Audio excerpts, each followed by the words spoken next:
Hey guys, it's me, Crazy Honda Chris here, only at Randy Kuehl Honda in Cedar Rapids. And here behind me, I have a brand new Honda CR-V hybrid. This is going to be the Sport L. I'm going to show you guys how to customize your guys' vehicle settings before you guys drive off the lot for your set for success. So let's kind of dive in now and get everything the way you want. Hey guys, congratulations on your brand new Honda CR-V hybrid, okay? Before we dive right into the vehicle settings, I just want to make sure everyone's aware I do have a walk around video out there. I'll show you guys all the cool standard features and functions on your brand new car. So it's just great information right there for you guys at your fingertips. You always can go back to referral to if you like to, okay? Now, let's kind of dive into the vehicle settings here quick. We're going to go to the second page. We're going to select the vehicle settings. You can only access this when the vehicle is in park, all right? So the vehicle's in park, right here at the menu, it will see right away you have a driver one. So a great thing about this trim level is that you can customize settings for two separate drivers. So I have a key fob 1, right now that's why it says driver 1. I have a video will show you guys how to change it from 1 to 2, so you both of the drivers will have their own settings when you walk right in. It's pretty nice and unique. Now, we're going to come down right over here, we're going to select the stuff. You have a tire pressure monitoring system, okay? You have an indirect tire pressure monitoring system. If you guys want to know the difference between a direct and an indirect, I have a video down below. Check that out. Just a nice 5-minute video just kind of explaining the difference. So pretty much with your CR-V, it's not going to tell you the individual tire pressure. It's just going to tell you when to go out there and double check it, make sure it looks good as a routine maintenance or when there's a huge change, okay? So pretty much go out there and adjust if you need to, and when you're done, you just hit calibrate. That's how you reset your tire pressure light. Next thing we're going to have is your driver's assist system setup. So this is for all of your Honda sensing features that you can customize here, okay? We're going to start from the top and work our way down.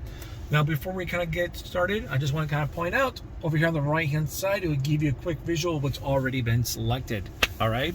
Then another cool thing is we select forward collision warning, your first option up here, it'll actually give you a summary on everything that we're messing around with, so you don't have to memorize it all, okay? So good job, Honda. So your forward collision warning distance is when you're driving down the road. Essentially, you're going to hit an object or a car or something there, right?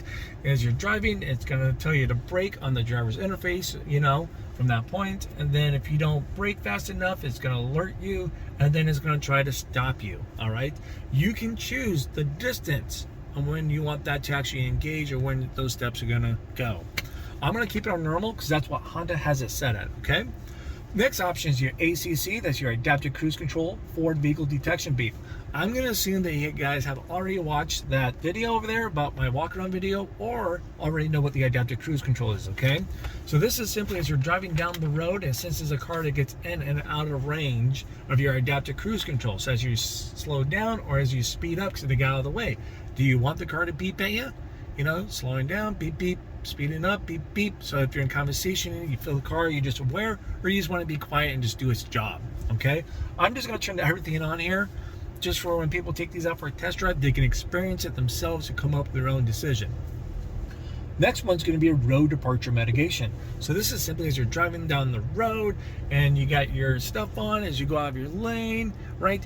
Do you want it to bring you back, or do you want to fine tune that sensitivity as it kind of gently guides you back? So you have a narrow, normal, which I'm going to keep it on, wide, or maybe you don't want this bad boy to bring you back. Maybe you just want it to warn you, that's it. And you want to bring the steering wheel back, okay? To get you back on the road. That's up to you guys. Go ahead and select what you want and hit the back button. Now, the next one's going to be a lane keeping assist beep. So this is when you're going off the road or out of the driving lanes, stuff like that. You want it to beep at you, whoop, beep, beep, beep, as it brings you back, you know? So there we go. I'm going to keep it on, yeah. Your blind spot information system. So from the CR-V, it's going to be right over here in the side mirrors if your vehicle has it, okay? So with the blind spot information, as you're doing your city driving, so 25 and up, when it cars you to blind spot, that lights right up, okay? Then when you have your turning indicator on while someone's in your blind spot, then it beeps at you to alert you, say, hey, don't turn yet. If I didn't really summarize that pretty well, I do have a video right down here in the description. Watch it in action, okay, guys? I think that will kind of help out a little bit. So I'll keep it on as alert and a visual. We're going to scroll down again. We got your traffic sign recognition. So this is pretty much this front camera that's going to be right up there on the windshield. As you're driving down the road, it finds a speed limit sign. It's going to take it and it's going to throw it right up there on your driver's interface, okay? So, and then you'll have that up there, speed limit sign. So a nice little visual to let you know, just in case if you didn't catch it. Next one right down here is going to be, do you want your vehicle to warn you when you're speeding? I know you guys' first instinct is to hit no button, but I'm telling you, if you turn this on, you can fine tune this on the next setting, okay? So just for the heck of it, I'm going to turn this on. So if I'm exceeding the speed limit, the car is going to warn me because of the very next setting. You have the speed limit warning threshold. So that wanted to warn me right at the speed limit. Boom. I'm going 25. There's speed limit's 25. Or do I want to do 3, 5, or 10 above, okay? You guys can pick whatever you want. I won't tell anyone. Just do it from there. So it's going to be nice. So just imagine if we're over here having a conversation and you just, for some reason, have a lead foot. It's just going to be nice to have that warning before you get a ticket, okay? All right, next thing we're going to have is your driver's attention monitoring system. So the car knows the difference between you doing a really bad job of driving and the wind blowing you around. I'm assuming you want everything in its power as the car alerts you from your safety features and your driving habits to make sure you're paying attention out there on the road, right? So I'm going to turn everything on from that point because of safety. Make sure I'm doing a good job. Next thing, it's going to be your rear sensors right here. So this is simply turning these on or off for your parking sensors and for your low speed braking control. Those are great safety features right there. So I'm just going to keep them on, okay? Because I can see myself using these on daily driving. I'll hit the back button. And there we go. Now we're going to come over into meter setup. So as we're going to select that, we're going to go to outside temperature display. So you can fine tune your outside temperature display right up here on the driver's interface if you want to within a 5-degree swing. Either way, I'm just going to keep it where it's at, okay? You got trip A and trip B's right over here. So pretty much with your trip A's and B's, when do you want those to automatically reset, okay? So you got 3 options there. Trip B is going to be the same exact thing. When do you want your trip B to reset? Some people are really big on these, so you got some good options. Adjusted alarm volume. Okay, this could be like your turning indicators, warnings, stuff like that, your buzzers. How loud or quiet do you want this stuff to be? I'm sure my wife said, Chris, you have really bad hearing, selective hearing, and whatever it is, blast those bad boys. But you guys can decide what you want to do. Next one's going to be a fuel efficiency backlight. This is 100% visual coaching right here for you guys. So as you're driving down the road, you guys will probably see right above your digital speedometer as a green bar comes up when you're being fuel efficient. And when you're not being fuel efficient, that green bar goes away. Okay, so it's just a visual code trying to help you guys level up your fuel efficiency game. I like it. Let's keep it on. Next one's going to be a turn-by-turn here for you guys. So as that kind of pops up, there we go. Why not? Let's do a turn-by-turn here when you guys use your navigation from your smartphones. Now you got your speed and distance. I think this one's an obvious one, which we're going to select here. So you guys choose what you want. And then the last thing we're going to have is your rear seat reminder. So let's say you got the vehicle turned on, or before the vehicle's turned on, someone opens up the back door and senses that. And then when you shut the vehicle, pretty much it's going to have this little thing pops right up, says, hey, double check the rear seat. You may have, purchased cargo kids or who knows what, bucket of ice cream out there during the summertime. Okay? That'll probably be me forgetting the ice cream for the birthday party. So we'll keep it on as a reminder so you won't lose track. All right, so the next option is going to be right over here to driving position setup, okay? First thing we're going to select is memory position link, okay? So you're going to have 2-seat memory. You can link your 2-seat memory and your vehicle settings all right here on your key fob. Yeah, so as you come in driver 1, boom, driver 1, seats is set. My wife, she has her key. She runs out to the car. She got her seat set up. We don't have to complain who last moved the seat around. So it's going to be great. So I'm going to keep that feature on. I like it. So we're going to come down to the next, the seat position movement. So maybe I don't like this, I can turn it off, and my wife and driver 2, maybe she'll like this, okay? But this is simply, let's say if I shut up the car, I open up the door, the seat moves back a little bit. I can't open up the door, I sat down, I shut the door, I start up the car, the seat moves up a little bit. So that's kind of nice too as well. Nice to make it a little easier and get it in and out of a car, just in general. All right, we'll hit the back button from that point. All right, so the very next option is going to be over here with keyless access setup. First thing that's going to pop up is door unlock mode. So this is simply when you have the key fob in your purse, your pocket, your jacket, you walk up to the car, you put your hand on the handle. Do you want all doors to unlock or just the driver's side door? All right, so you can fine tune this. Which one are you guys going to select? Now from there, we're going to select keyless access setup, okay? So simply when you put your hand in the handle, stuff like that, you would touch too as well, trying to lock the doors. Do you want the car to give you a light flash to let you know it did its job? Yep, flash, yep, it's locked, flash, yep, it's unlocked. So you get a visual before you lock or yanking on that handle out there. Yeah, let's train these kids here. Now, just in case they use this use, I didn't see the lights flash, Dad, so I'm yanking on this door handle.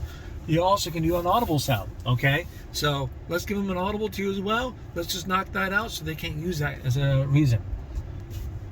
So there we go. Now we have it set up. Hand in the handle. Wait a second. Lights flash. Car beeps. It's unlocked. Everyone can open it up now. Remote start. Do you want to keep the remote start enabled so you can use it? Yes. Let's do it. So this is your lockout protection. Okay, so your lockout protection is going to be one of those really cool features that you cannot accidentally lock your keys in the car. Okay, so for a prime example, like with the walkway auto lock, my wife ran into this a couple times. I want you guys to be aware of this. Okay, with the walkway auto lock, my wife has a huge purse. I don't know what she keeps in there. It's none of my business, but I'm just glad I'm not carrying that thing around. Okay, so she keeps her key fob right inside of her purse, and it's buried in there half the time, right? And she's always moving stuff around. So let's say she's out there driving around and she gets out of the car. She has her walkway auto lock feature enabled. We'll talk about that in a second, what that is. But the car cannot register where the fob's at because it's buried. You know, it's not receiving where the location of that key's at. It could be in the car, it could be out. The car doesn't know. So if she shuts the door, the car's going to make a funny sound like do-do-do-do-do, whatever, kind of weird little beep to let you guys know, hey, I can't find the key. I'm not going to lock the doors because I don't know if it's the keys in the car, if it's out the car. Please come back, okay? And just make sure. So it gives you an opportunity to prevent that from happening, to lock your keys in there. So I'm going to keep that on, okay? So now that's going to be everything from that point for keyless access setup. Now this next option is going to be a lighting setup, okay? Most of this stuff you guys won't adjust, but we're going to go through it anyways, okay? So you have auto high beams. You want those on or off? We'll keep them on. Interior light dimming time, okay? So right there, when do you want your interior lights to turn off? 15, 30, or 60 seconds. Your headlight timer. Right there. So as soon as you close the driver's side door, you're out of the car, you shut off, you shut the driver's side door, 15 seconds, 30 seconds, 60, or 0. When do you want your headlights to turn off? So that's a great option to do, to adjust if you get somewhere late at night, you're not in a well-lit area after getting home because your car is not parked in the garage or whatever. You know, auto light sensitivity. How soon do you want your headlights to come on between day and nighttime levels, okay? Max it out, comes on a little sooner, minimize it, comes on later. All right, so with your headlights on set to auto, okay, and you turn on your wipers, the lights come on, no matter what, day or nighttime. So pretty cool. All right, so that's everything right there underneath the lighting setup. Now we're gonna go to the second page. We got door and window setup. We have your door, auto door lock. So with auto door lock, you just got into your vehicle, you're about to drive off, okay? Show off this bad boy. Tell your friends and family about your new CRV. When do you want your doors to lock? With speed, when you shift from park, or have it off and whenever you hit the darn button. All right? Next one is just the opposite. When do you want your doors to unlock? Okay, so you can get out of the car to brag. First one you can see right there is all doors when driver's side door opens. This is a great option. A lot of people keep it at because let's say I got the whole family with me, okay? And I'm up here driving. We'll get to where we're going. My 7-year-old son cannot yank on the door and open it from back there until I open up my door. But if my wife wants to jump out, whatever, over there in the front passenger seat, she can. We can get out front, just the people in the back cannot open up a door until our doors are open, and it will automatically lock. This is a great option for those that maybe will travel a lot or drive alone most of the time. So when they get somewhere, they can shift the car to park, it won't unlock. Or when they shut the car, it won't unlock, so you can mind your surroundings. Maybe you guys just do a lot of family trips, stuff like that. It's a constant, all right, I can see my wife do this, shift to park. She does a lot of in-town driving, you know, take the kids everywhere. She puts in a park. She's like, get out of here, kids. I have enough of you. It happens. She loves them, but, you know, kids will be kids. So let's select what works best for you guys. Now we have your walkaway auto lock feature. So this is a great feature, okay? So You got your key fob. You shut the car. Shut the door. Walk away with your key fob. No key left in the car. Get 10 feet away. Boom. It locks all the doors. You don't have to second guess ever again. Did I lock my doors? Did I not? Who knows? You don't have to panic. You out there and trying to find the car. You know, get your key and hit the lock button. Okay? Let's just eliminate that. I walk away. It fully locks. Okay? You have your lock presetting. So this is a great option here. You know, with the older cars, like for example, with my 2011 Honda Accord, I can't pre-lock my vehicles. What that means is Cameron, or you know, let's not pick on Cameron, let's pick on my oldest, Zoe. She's pretty good at this too sometimes as well. She gets the door open, I got my door out. I'm always the first one out of the car. I got my door shut, the driver's side door. I can pre-lock it by hitting the lock button on a brand new CRV that we're now, so it pre-locks that setting, so when all the doors shut, it automatically locks. On my 2011 Accord, I had to wait for all the doors to shut before I can hit the darn lock button. Okay? So do you want this on or off? All right, so when you lock and unlock the vehicle with your fob, I'm assuming you want the car to have its answer back. Lights flash, stuff like that. Yeah, we do.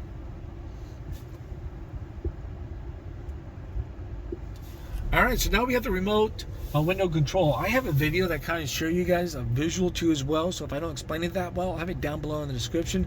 It's a little older video, not too older. It's about a 22 Civic, but it's the same concept for this too as well. Okay, so check it out. So this is when you have the key fob here. You actually roll down the windows and open up your moonroof all in your key fob. So those really hot summer days, all you have to do is hit lock and double tap and hold unlock, and then as you hold it, it rolls down the windows, open everything up. But the problem is, though, some people have some big thumbs, or they're not aware of that feature. So as they're smacking these things, they actually tap, whatever, and crack the window. Because when you let go, as it engages, it stops. Okay? So they have a little crack, a little bit of rain, snow stuff comes in, the moonroof's open a little bit, just a wee bit enough to let stuff in. So if you don't like that, you can turn it off. If you know you're not going to do that, you can keep it on. All right, next thing is going to be a power liftgate here. Okay, so keyless open mode. So simply, you know, with your key fob, do you want to have to hit unlock first to open up your power liftgate, or do you want to have to hit unlock first before you use the power button on the power liftgate to open it? Okay, or do you want to do it anytime as long as you have the key fob button or the key fob close to the car? So I'm going to do anytime. And then the next one there is just, hey, do you want to keep it as a powered tailgate, or do you want to put it as a manual tailgate? I'm going to keep it powered. All right. And then the very last thing is just to be in maintenance. So if you got to reset your maintenance, stuff like that, and there we go, as you do your stuff. All right, so there's the video, guys. We set you guys up for success. Once again, check out my other videos. I got some tips and tricks out there. I got some walk around videos too, and some other tutorial help. If you guys found these very helpful, please do me a huge favor. Hit the like, hit the subscribe button. It goes a long way for me to keep this support going to help everyone out there, okay? Thank you so much again, guys, for watching. We'll see you in the next video. Bye-bye.